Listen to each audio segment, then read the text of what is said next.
Sa isang malawak na kagubatan sa labas ng kaharian ng Albania, may nakagapos sa puno ng higera. Mahigpit ang pagkakagapos sa lalaking nagngangalang Florante. Nababalot ng takot ang kanyang pagkatao. Tila habong nalona ang kanyang nadarama. Tinatakasan na siya ng hininga sa sobrang panganib na nakaamba sa kanya. Ano ba ito kapalaran? Bakit ganito ay pinagkaloob sa akin? Ang maging mabuting anak at mamamayan ng Albania. Ba't ganito ang kapalaran? Kung ako'y papahingayin lamang, sumagi man lamang ako sa inyong kaisipan. Batid kung sa piling ka na ni Adolfo, sana isipin mo hanggang sa muli. Mahal kong Albania, magbayad ang masamang nag-inilampusta sa inyong kayaman. Ang taong nais sa kapangyarihan at kayamanan ang hahalili sa iyo. O Laura, hayaan mo lang ba ako dito sa kagubatan? Alam kong hindi mo makahati ang mahal mo sa kahinagpisan. Hukay pait ng aking buhay. Sa akin ay tila walang nagmamahal. Laura at Albania aking sinilangan. Ako'y sa inyo nagpapaalam. May isang Persyanong Moro na napadako sa kinalalagyan ni Florante. Ito ay si Aladin, anak ni Sultan Ali Adab. Narinig lahat ni Aladin ang panaghoy ni Florante. O isang sawing palad, anong kapalaran ng iyong natutangasa? Tila nabubusan ng malamig na tubig nang makita ni Aladin ang dalawang leyon na umaalipin kay Florante.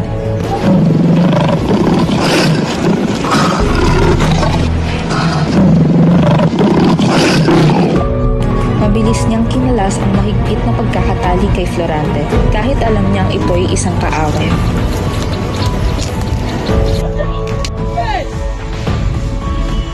Laura, ikaw ba yan?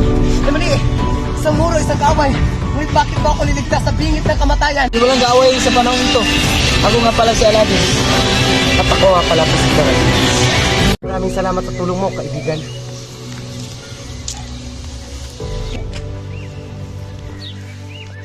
Simulan ko na ang aking pinto.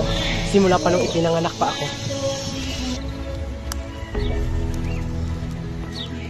Ipinanganak ako sa bayan ng Albania kung saan si Doc Jose ang aking ama naninirahan.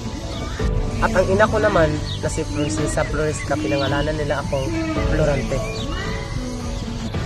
Noong isang buwan pa lamang ako, malapit na akong dagitin ng isang uwak.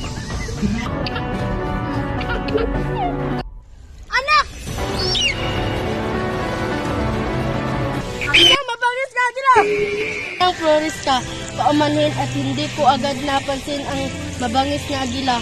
Hindi mo na kailangan maghingi ng pang-umanhin. Maraming salamat at nailigtas mo yung aking anak sa bingit ng kamatayan. Halika at punta na natin ang silid ng kanyang ama. Nang isang araw naman ay may isang ibong arkon ang biglang dumagit ng kanyang diamante sa dibdib.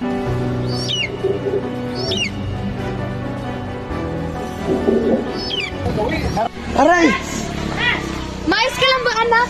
Opo, inay. Mabuti naman at maayos ka. Di naglaon ay lumaki na si Florante at siya'y pinadala sa Atenas upang humanap ng karunungan. Inay, kailangan ko mag-aral sa Atenas. Huwag kang umalis, anak. Ngunit kailangan niyang mag-aral para din sa kanyang kinabukasan. Mag-iingat ka, anak. Opo, inay, ako ay mag-iingat.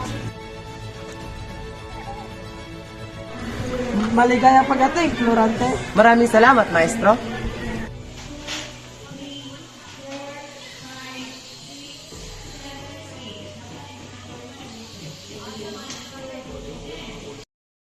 Ako ay aalis sa Albania sa aking mga magulang, maestro. Na taon ang kanyang nilagi sa Atenas at sa loob nito ay natuto siya ng filosofiya, astrolohiya at matematika.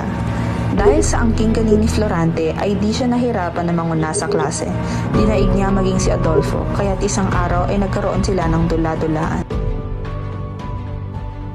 Patawad, Adolfo! Isa kang maagaw, lahat na lang na ay napa sa iyo. Ngunit ang aking nagawa ay hindi maganda sa iyo. Tanging pag-aari ay pag-uwi ng karangalan ng ating bayan. Pangalan sa ating bayan, napasa iyo na lahat ng atensyon. Nais mo pang agawin pati ang karangalan, kailangan ka nang mamatay. Huwag ka po! Huwag mo kailangan ka mamatay. Ano nangyayari dito? Adolfo, ito ay dulaan lamang. Mali ang ginawa mo, Adolfo. Ika sa Albania at mamuhay ng mapayapa.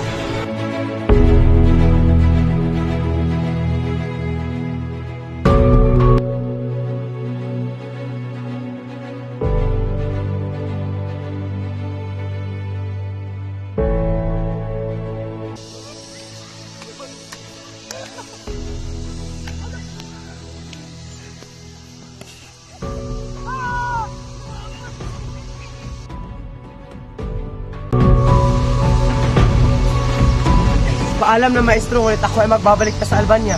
Ingat ka, Florante.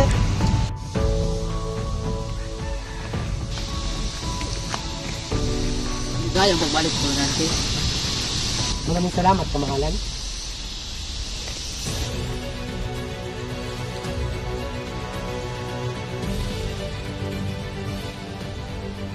Buka po nanti. Maraming salamat, kamahalan. Kumusta ka na pala sa ating estudyante?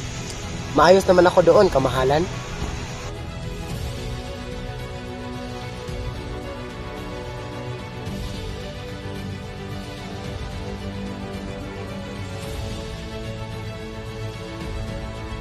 Meron may pagkakilala sa Francis. Ako po pala si Laura. At ako naman po, si Florante.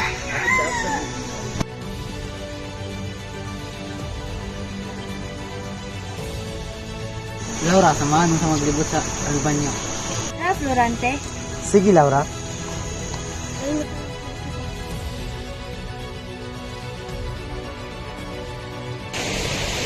Teka, Florante, magpahinga muna tayo. Sige, Laura.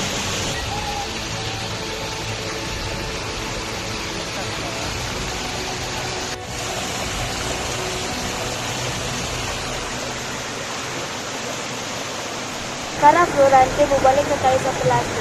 Tara, mag-ingat ka, Laura.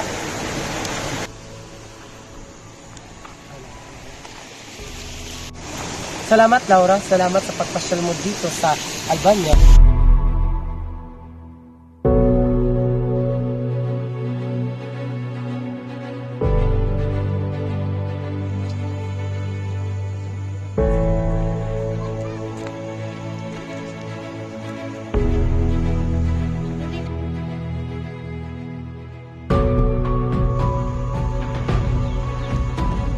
Masaya kang anak.